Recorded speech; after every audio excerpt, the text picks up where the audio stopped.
პოლიტიკიდან წასვლის შესახებ ირაკლი ღარიბაშვილმა ქართული ოცნების ცენტრალურ ოფისში გამართულ ბრიფინგზე განაცხადა. გადაწყვეტილების მიზეზად უკვე შესრულებული მისია დაასახელა და თქვა, რომ პარტიის თავმჯდომარედ და ზოგადად პოლიტიკაში დარჩენის საჭიროებას ვეღარ ხედავს. დღეს ქართული ოცნება საბოლოოდ ჩამოყალიბდა ერთიან და ძლიერ პოლიტიკურ ძალად და ბუნებრივი ამაში განსაკუთრებული როლი აქვს ჩვენი პარტიის დამფუძნებელს და საპატიო თავმჯდომარეს ბატონ ბიძინა ივანიშვილს, რომელიც არის ქვეყანაში მშვიდობისა და სტაბილურობის გარანტი. მან ყველაზე კრიტიკულ მომენტში შეძლო გუნდის კონსოლიდაცია, შეინარჩუნა ერთიანობა, მისი ლიდერობით კი ქართულმა ოცნებამ ქვეყანას საზოგადოებას უდიდესი საფრთხეები ააცილა და ქვეყანა გადაარჩინა. დამოუკიდებლად მოუტანა ხელშესახები პროგრესი და განვითარება ყველა სფეროში და ყველა მიმართულებით. ამ ფონზე მიმაჩნია, რომ ის საპატიო მისია, რომელიც მე თავის დროზე პოლიტიკაში დაბრუნებისას დამეკისრა ჩვენი პარტიის დამფუძნებლის და გუნდის მხრიდან, შეიძლება ითქვას, რომ უკვე შევასრულე. ახლა ვეღარ ვხედავ პარტიის თავმჯდომარედ და ზოგადად პოლიტიკაში დარჩენის საჭიროებას, ვრჩები როგორც ბატონი ბიძინა ივანიშვილის გუნდის, ისე ჩვენი ქვეყნის ერთგულ ჯარისკაცად. ქართული ოცნების უკვე ყოფილი თავმჯდომარე საქმიანობას კერძო სექტორში გააგრძელებს. ამბობს, რომ ქვეყანაში რჩება და დრო ოჯახს უნდა დაუთმოს. გუნდის წევრებთან დაპირისპირებას ან ოპოზიციაში წასვლას გამორიცხავს. პოლიტიკაში კიდევ ერთხელ დაბრუნებას კი არა.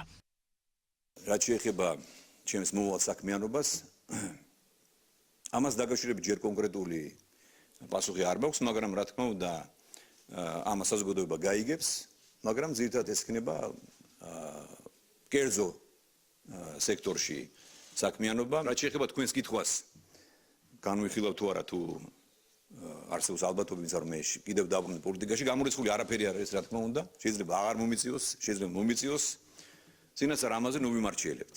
ირაკლი ღარიბაშვილს გაწეული საქმიანობისთვის მადლობა ერთ-ერთმა პირველმა პარლამენტის თავმჯდომარემ გადაუხადა. შალვა პაპუაშვილმა მთავარი აქცენტი ღარიბაშვილის პრემიერ-მინისტრობის პერიოდზე გააკეთა და თქვა, რომ ქვეყანაში მშვიდობის შენარჩუნების კუთხით განსაკუთრებული წვლილი სწორედ ირაკლი ღარიბაშვილმა შეიტანა.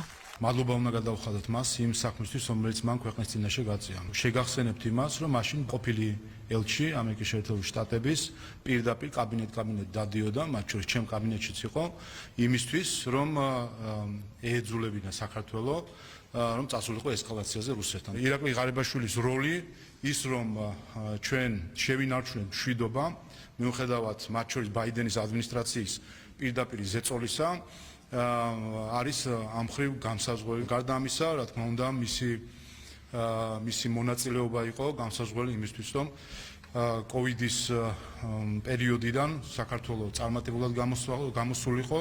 ოპოზიცია კი ირაკლი ღარიბაშვილის გადაწყვეტილებას თავის გადარჩენის მცდელობას უწოდებს. ამტკიცებენ, რომ პარტიის ყოფილმა თავმჯდომარემ მოსაოდნელი სანქციებისგან თავი დაიზღვია. ეს არის თავის გადარჩენის მცდელობა და იმ მილიონების გადარჩენის, რომელიც მან მოპარა წლების მანძილზე ქართული ოცნების სახელით ქართულ ხალხს. და ასევე სურვილი, რომ მას და მის ოჯახის წევრებს შეეძლოთ დასავლეთში, ამერიკის შეერთებულ შტატებში და ევროკავშირში შესვლა, მოგზაურობა, სწავლა-განათლება. ღარიბაშვილი პოლიტიკიდან დიდი ხანია გაწეულია, ფაქტობრივი მოცემულობა იყო ესეთი და ეს ყველაფერი გაფორმდა. ანუ ფაქტი რაც იყო, ის გაფორმდა. ირაკლი ღარიბაშვილი ყველამ ძალიან კარგად ვიცით სინამდვილეში, რომ დიდი ხანია არის ჩამოშორებული და გაწეული ქართული ოცნებისგან. ახლა მთავარი კითხვაა, ვინ შეცვლის პარტიის თავმჯდომარის თანამდებობაზე ირაკლი ღარიბაშვილს. ქართულ ოცნებაში განმარტავენ, რომ ყველაფერი პარტიის ყრილობაზე გაირკვევა. პარტიის მომავალი თავმჯდომარე იქნება ასევე ძალიან ღირსეული, ის გააგრძელებს იმ ძირითად ხაზს, რომელიც ქართულ ოცნებას აქვს, ის აღასრულებს ჩვენი ამომრჩევლის დაპირებებს, ჩვენი პარტიის წევრების ასევე დაპირებებს და მათ პრიორიტეტებს და რაც თავარია ჩვენი პარტიის დამფუძნებლის ბიძინა ივანიშვილის მიერ ამ პარტიის შექმნისას ჩადებულ ძირითად პრიორიტეტებს. ირაკლი ღარიბაშვილი ქართული ოცნების საქმიანობაში პარტიის დაფუძნების დღიდან იყო ჩართული. ორჯერ იკავებდა როგორც პრემიერ-მინისტრის, ისე პარტიის თავმჯდომარის პოსტებს. ის ასევე იყო თავდაცვისა და შინაგან საქმეთა მინისტრი. სრული ლეგიტიმაცია და